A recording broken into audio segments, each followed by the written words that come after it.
കഥാപാത്രങ്ങളുടെ പൂർണ്ണതയ്ക്ക് വേണ്ടി എത്ര അധ്വാനിക്കാനും മടിയില്ലാത്ത താരമാണ് ജയസൂര്യ എന്ന കാര്യത്തിൽ ആർക്കും ഒരു എതിരഭിപ്രായം ഉണ്ടാവില്ല. എന്നാൽ കരിയറിലെ ഏറ്റവും വലിയ ചിത്രത്തിനായി ഏതാനും വർഷങ്ങൾ മറ്റൊന്നും അദ്ദേഹത്തിന് ചെയ്യാൻ സാധിച്ചിരുന്നില്ല. ബിഗ് ബഡ്ജറ്റ് ചിത്രം ഖത്തനാറിന് വേണ്ടിയായിരുന്നു ഈ ഇടവേള. 3 വർഷത്തെ ഇടവേളയ്ക്ക് ശേഷമാണ് ഇപ്പോൾ ഒരു ജയസൂര്യ ചിത്രം പ്രേക്ഷകർക്ക് മുന്നിലേക്ക് എത്തിയിരിക്കുന്നത്. ഇവിടെ വലിയ ആരാധകരുള്ള ഫ്രാഞ്ചൈസി ആടിന്റെ മൂന്നാം ഭാഗമായിരുന്നു അത്. പശ്ചിമേഷ്യൻ യുദ്ധമടക്കമുള്ള പ്രശ്നങ്ങൾക്കിടയിലും പറഞ്ഞ സമയത്ത് തിയേറ്ററിൽ ചിത്രം എത്തിക്കാനുള്ള തീരുമാനത്തിൽ നിർമ്മാതാക്കൾ ഇപ്പോഴും നേട്ടമുണ്ടാക്കുകയാണ്.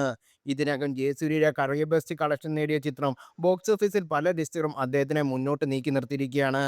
നിർമ്മാതാക്കൾ പുറത്തുവിട്ട കണക്കനുസരിച്ച് ആദ്യ 4 ദിനം കൊണ്ട് ആഗോള ബോക്സ് ഓഫീസിൽ നിന്ന് ചിത്രം നേടിയത് 87 കോടിയായിരുന്നു. 5 ദിവസം കൊണ്ട് ചിത്രം മമ്മൂട്ടിയുടെ കരിയർ ബെസ്റ്റ് കളക്ഷൻ നേടിയ ചിത്രത്തെ മറികടന്നു എന്നാണ് റിപ്പോർട്ടുകൾ. മമ്മൂട്ടിയുടെ കരിയറിലെ ഏറ്റവും മികച്ച കളക്ഷൻ നേടിയ ചിത്രമായ ഭീഷ്മപർവ്വത്തിന്റെ ഫൈനൽ ഗ്രോസ് 88.10 കോടിയായിരുന്നു. 5 ദിവസം കൊണ്ടാണ് ആട് 3 ഭീഷ്മപർവ്വത്തെ കളക്ഷനിൽ മറികടന്നിരിക്കുന്നത്. പ്രമുഖ ട്രാക്കറുമായ സൺസിക്കിന്റെ കണക്ക് പ്രകാരം ആട് 3 ആഗോള ബോക്സ് ഓഫീസിൽ നിന്ന് ഇതിനകം നേടിയിരിക്കുന്നത് 91.80 കോടിയാണ്. ഇതിലൂടെ മലയാളത്തിലെ എക്കാലത്തെയും വലിയ കളക്ഷൻ നേടിയ ചിത്രങ്ങളിൽ തന്നെ ഭീഷ്മപർവ്വത്തെ മാത്രമല്ല, ഗുരുവായൂർ അമ്പലനടയിൽ എന്ന ചിത്രത്തെയും ആടുക 3 മറികടന്നു.